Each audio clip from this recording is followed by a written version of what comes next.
Welcome to Nuanced Beauty, because the world is nuanced and we think that's beautiful.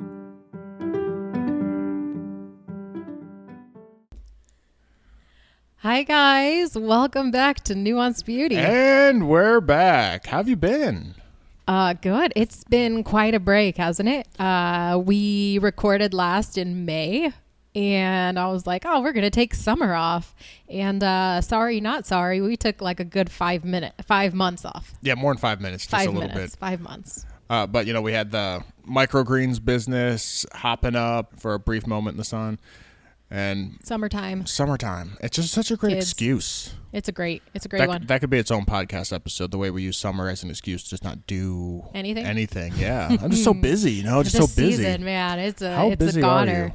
It was great. So we had a lovely summer. We had a lot of stuff going on.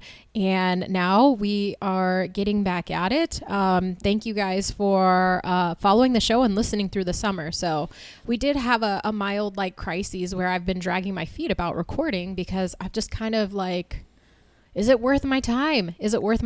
And where we landed last week was, well, why are we doing this, right? And I kind of felt like maybe I lost the point of my why. And the why was really about us having some fun conversations, or that's what it morphed into, right? Because I started the show solo, and it was about having like interesting conversations that were a little more curious and a little more detailed, and trying to challenge my own heart in making snap judgments and assumptions, because I do think a lot and I think pretty confidently where I land. Yeah, you do. It's a very wise conversation you were having about your whys. And the other thing I think, and you can correct me on this, was you had some really great encouragements for some people who kept listening through the summer. And it's kind of a testament to how you kind of don't know the effect you're going to have on somebody.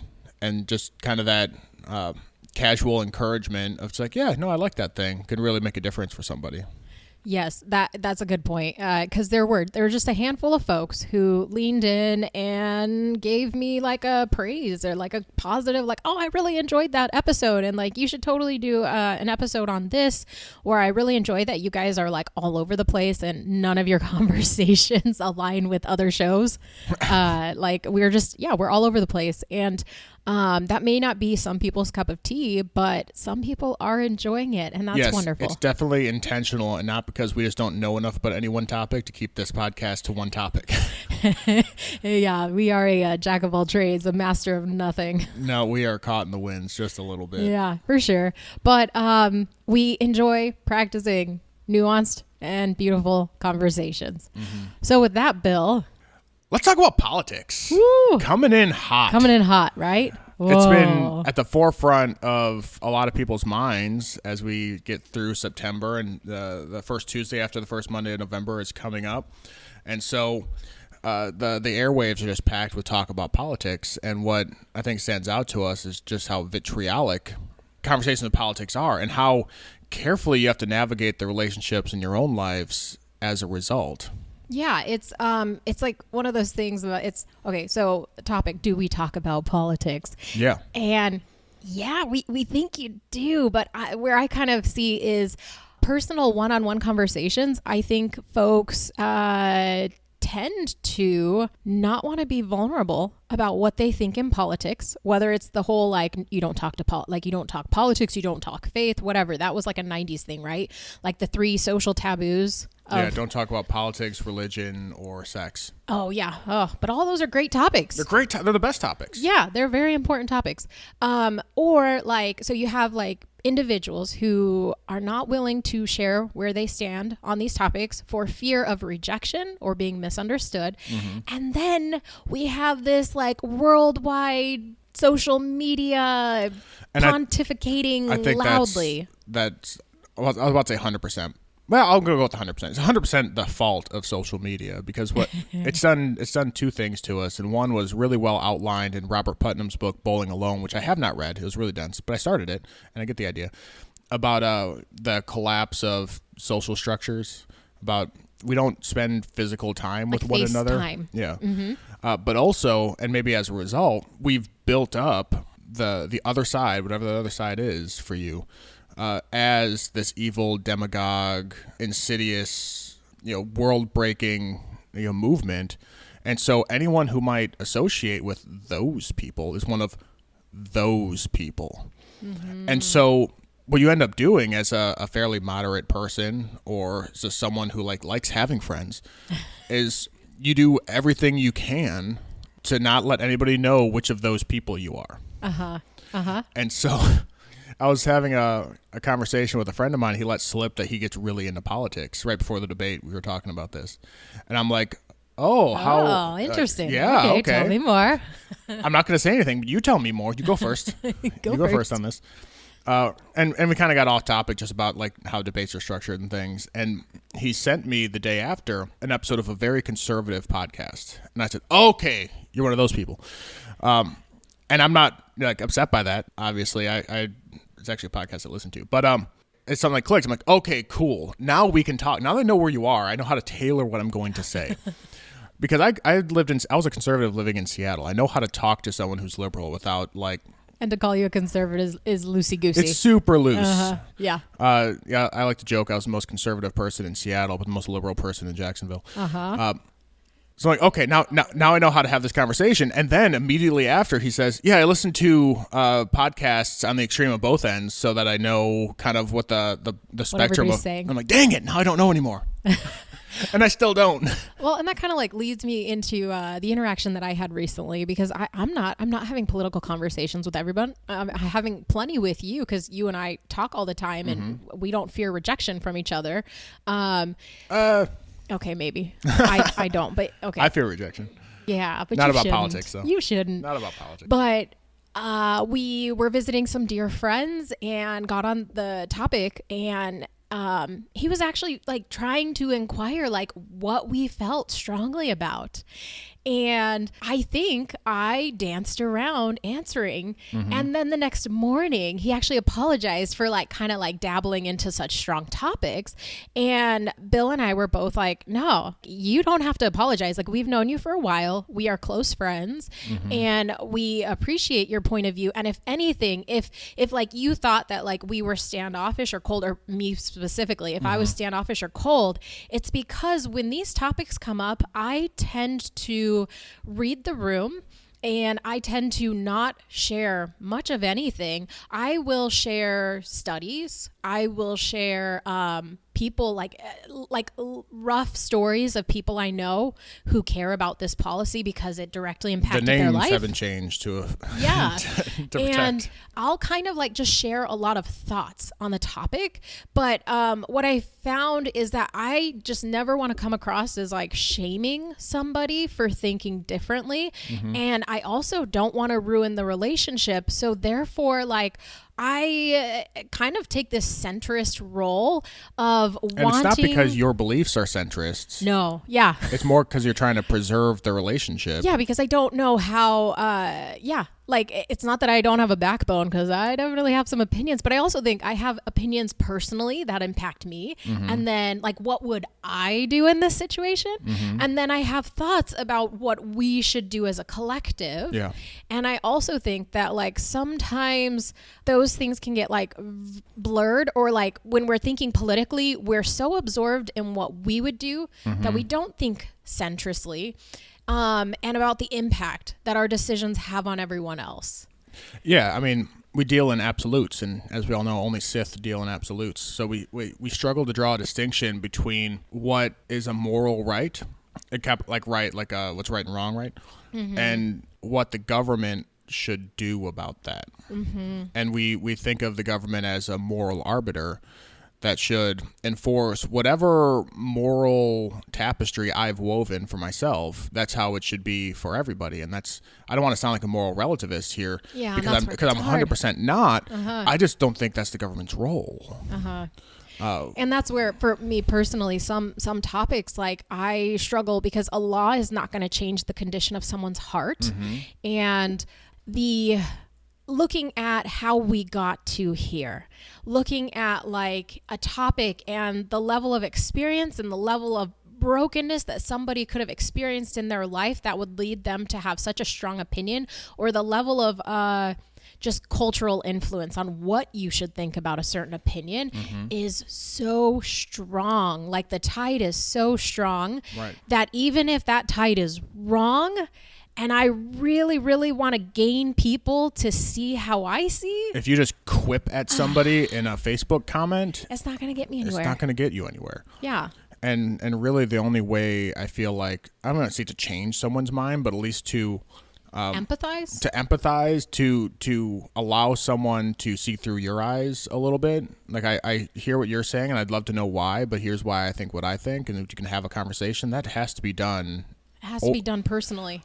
And over time. Yeah. Because we don't feel safe to have these conversations. I mean, political violence has existed as long as politics has. But I think it's really heated up since 2016. Yeah. There's been not one, but 2 assassination attempts on Donald Trump's life now. Yeah. Details are emerging, but that's an unfortunate thing. Yeah. And if if you feel extremely on one side of the fence and you can't see that as unfortunate, or if that assassination attempt wasn't done to Kamala Reddit threat was just Biden, abhorrent. Of like, man, why do all these people have such terrible aim? Like, oh my gosh, yeah, that's a dark, dark place. It was a dark place that I was reading through. That's not where you should be at. I mean, this is me saying what I believe, right? Like that's not a good headspace. That's not a good heart space, and that's just not going to help our country.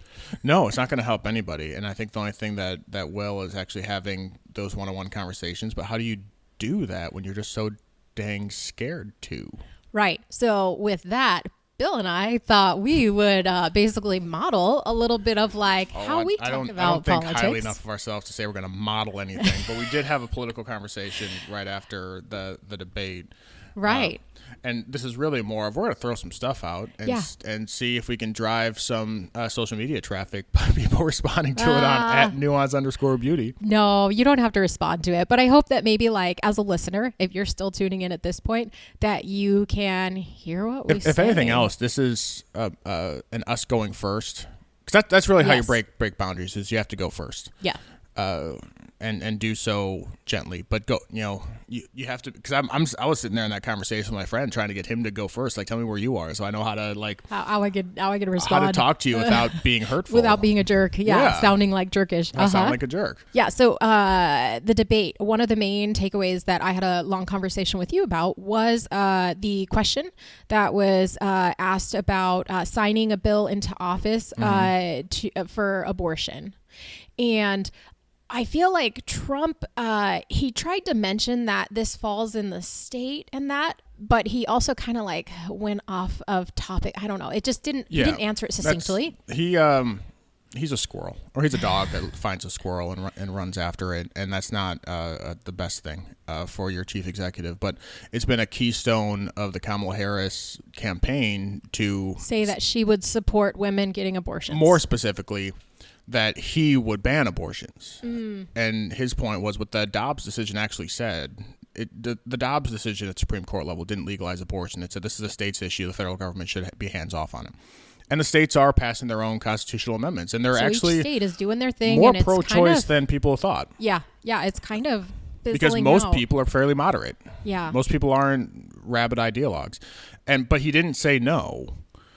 Because he still is running on the Republican ticket, even though he's the most pro-choice Republican candidate in the history of the Republican Party, I think. What he said was, "Well, it's not going to get to my desk." Because the point is that the Senate or the Congress have to create a bill, and they have to get a majority to even send it to his desk. Not even a majority; they have to get a supermajority. So there you go. The way the rules work, and I think the rules aren't an excuse, but the way the rules work in the Senate is that you actually need to get a 60-vote majority to get it up to the president's desk, and that's not going to happen. Yeah.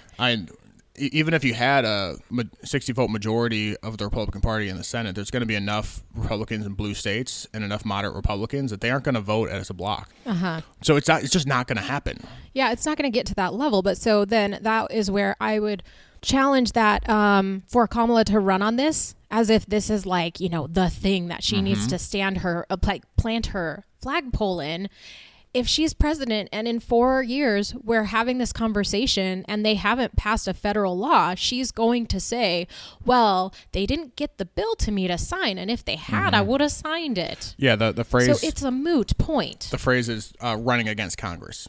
She'd be running against Congress in her second term. I don't think enough people have and don't need to have enough knowledge of how the intricacies of the government work for Donald Trump's point to have landed. I think he needed to explain better what he was trying to say, because he just throws out quips and kind of expects people to pick up, and enough people don't really care what he says. They're going to vote for him anyway or vote against him anyway. It really doesn't matter at this point. To say, oh yeah, that's a good point. The way the filibuster rules are in the Senate, no one's thinking that. Yeah. And the people who are thinking that have already made up their mind.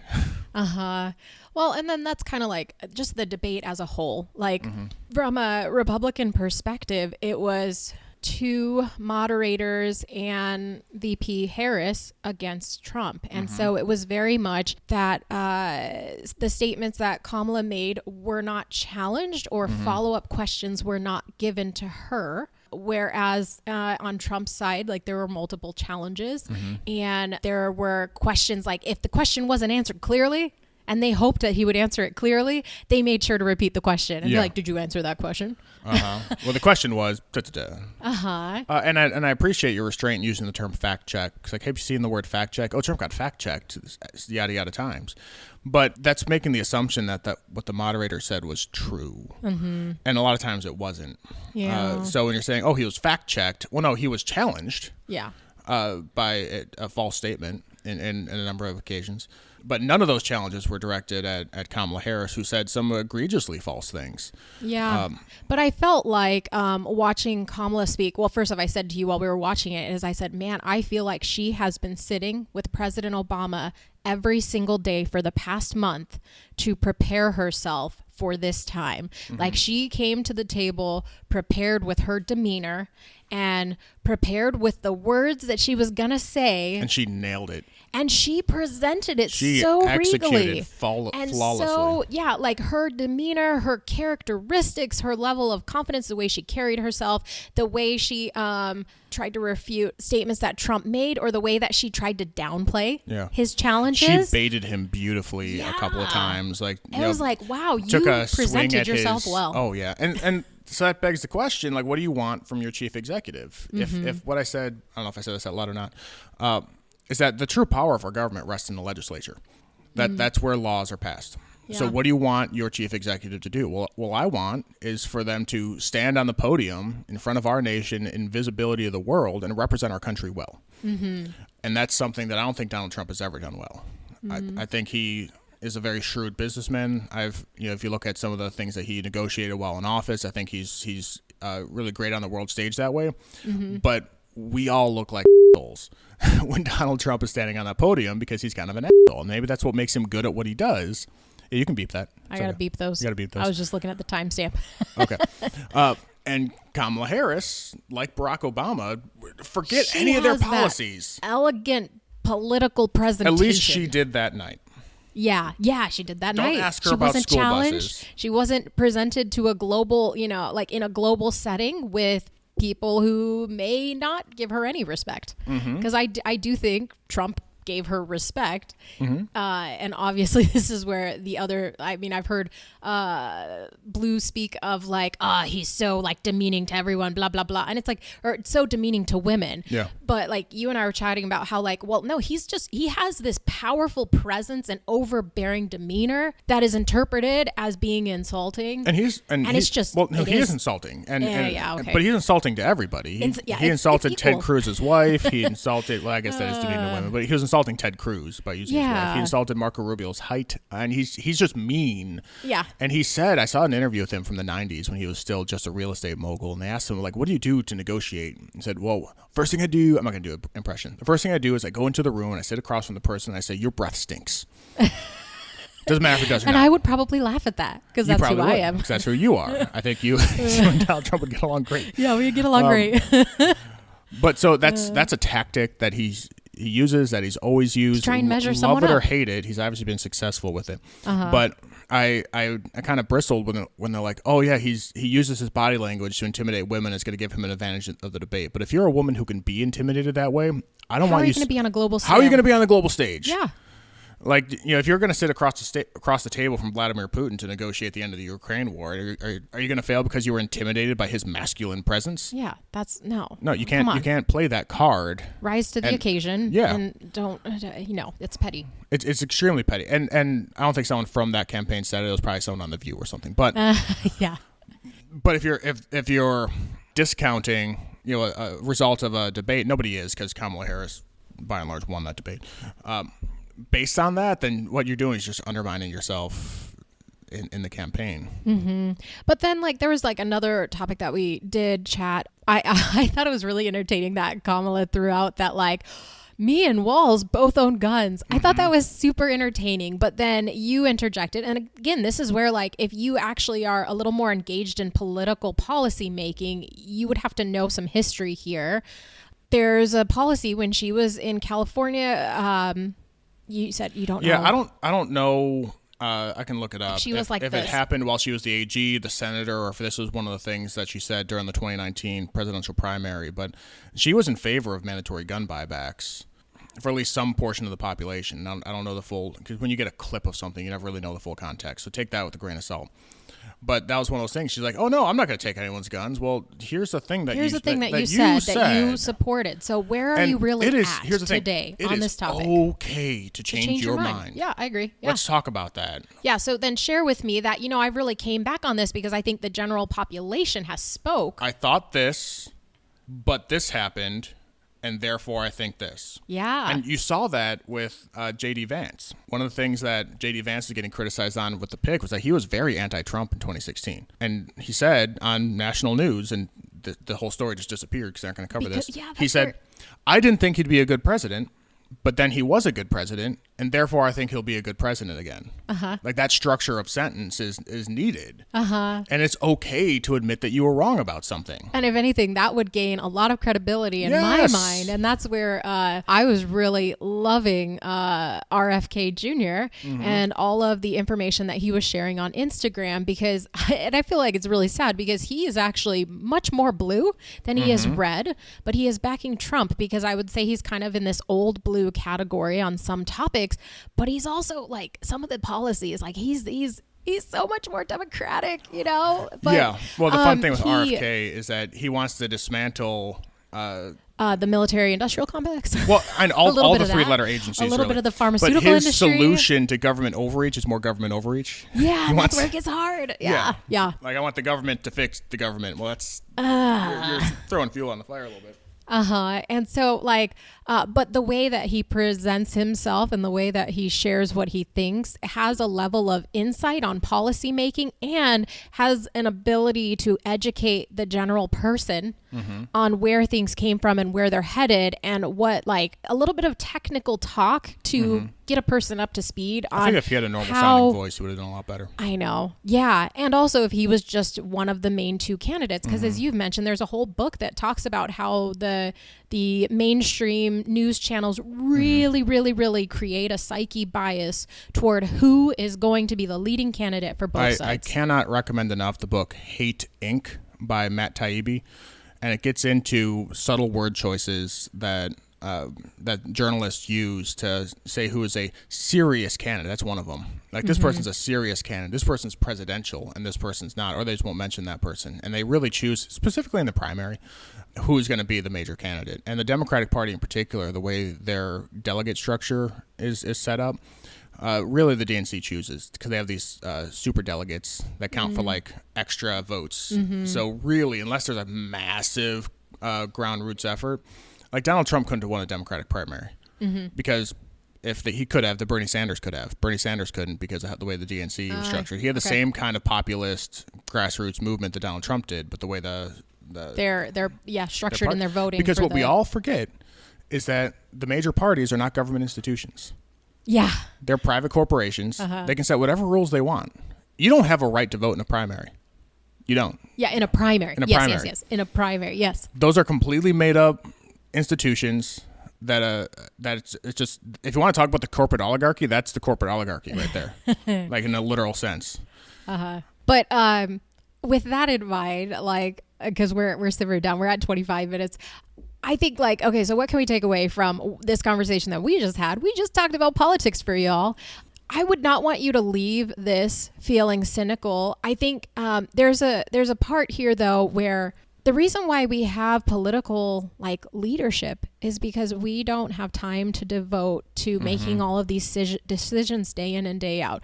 We don't have enough headspace to like be a specialist in this area. So we really do have to try and make our best decision to like put people in leadership that we think most align with our morals and values and how we think our country should be ran.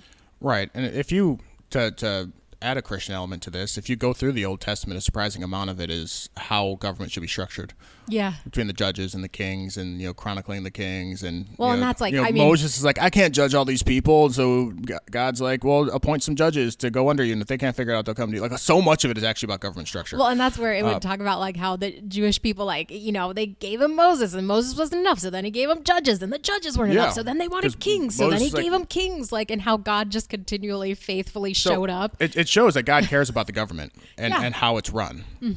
Like, we shouldn't isolate ourselves from it just because it's icky. It is a real part of the world that we need to engage in. But what we don't have to do is damage our relationships with one another because we disagree on topics of policy. It's not that critical.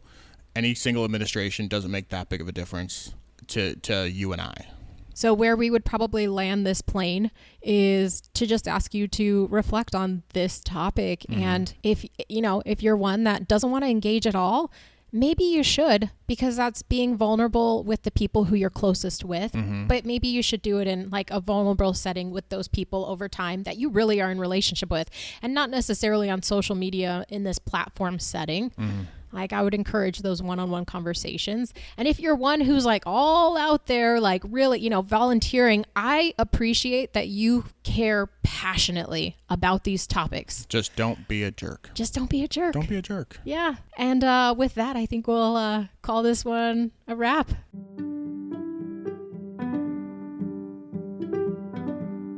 Thanks for joining us today. I hope you enjoyed this episode, and in the spirit of nuance, I hope you found something that you could agree with and you could disagree with, and still choose to lean in. Give us a follow, rating, and review, and consider sharing this episode with a friend to continue the dialogue and help us grow. Until next time.